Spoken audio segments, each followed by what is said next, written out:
Start. Can everyone turn off their cell phones or put them on mute? Eleanor, start us.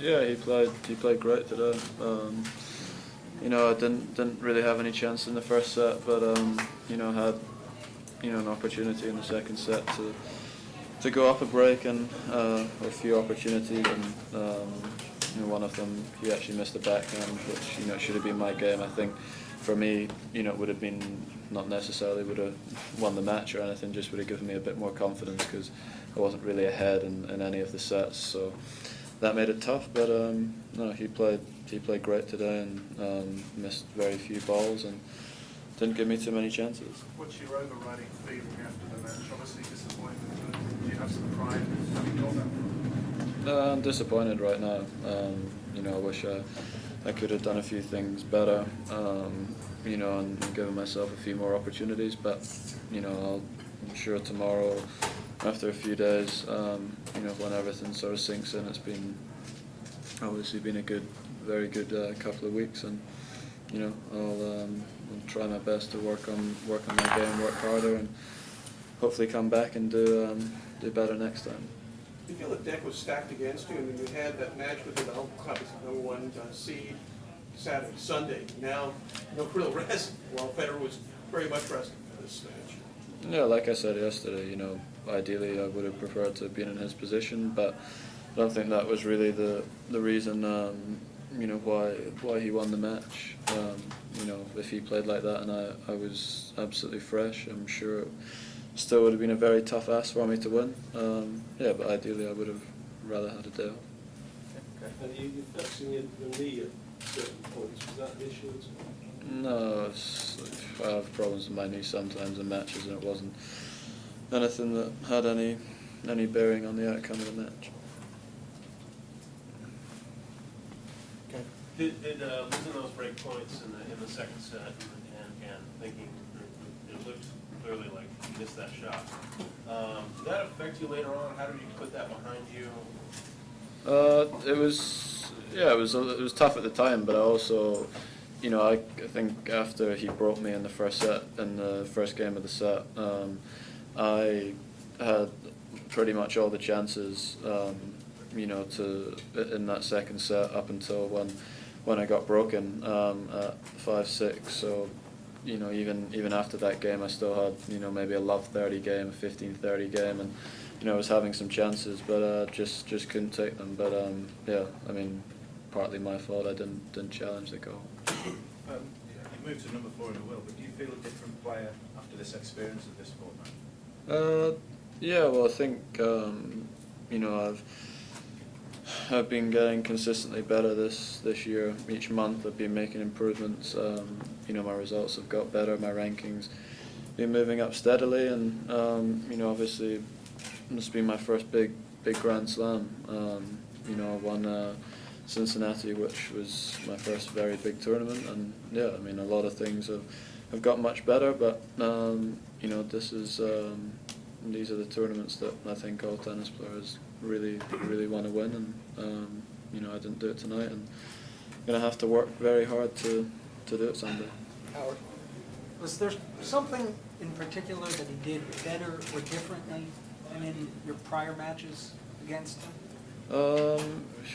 He made very few mistakes. The times I played him before, he'd given me a few free points. Also, I served pretty poorly today, and the time I played him before, he didn't have any break points the whole match against me, and today I missed a lot of first serves, and he was able to dictate the points on my second serve, especially on the end when the wind was blowing into my face. He came in quite a lot when I was down that end, and they were the main differences. Just on the Hall guide system, do you think there is a case for extending its use so it should be used all the time on every shot and every point? No, I think it works pretty well the way it is. It's just sometimes, as a player in the middle of a point, if there's a shot very close to the line, especially on a big point, it's rough to stop the point even when you're still in it. Just just to have a look, you know, and I do think now the only difference is that umpires that, you know, don't overrule calls at all anymore, you know, which I think, which sometimes they maybe should, because when you ask them, you know, they always say it was very close, you know, you challenge it, so that's the only difference with Hawkeye, but I think it works pretty well the way it is just now. Andy, as you were gaining momentum in the third set, you were getting some tremendous ovations from the crowd. What does that kind of support do for you, either at that time or even as something you take with you as you leave here?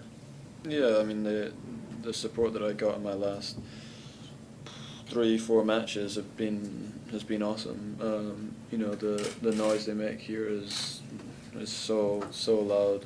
It's such a big stadium. It was absolutely packed today.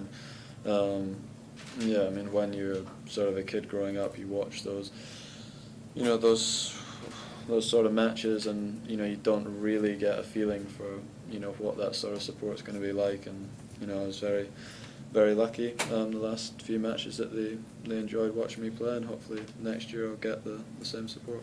Eleanor? And No, Eleanor, you're third. Roger's on 13 slams and one behind Sampras. Do you think you can overtake him? Yeah, I mean, it just it depends. I mean, he had a great year this year. Lost a couple of tough matches. I mean, he's I think 27 now. He's probably got at least 4 years left. You know, right at the top. I think, and it depends how much everybody else improves. I guess he's still playing great tennis, but I mean, I wouldn't be surprised at all if he did overtake Sampras. What can you learn from the experience of your first Grand Slam final, irrespective of how the actual match went, but just the circumstance?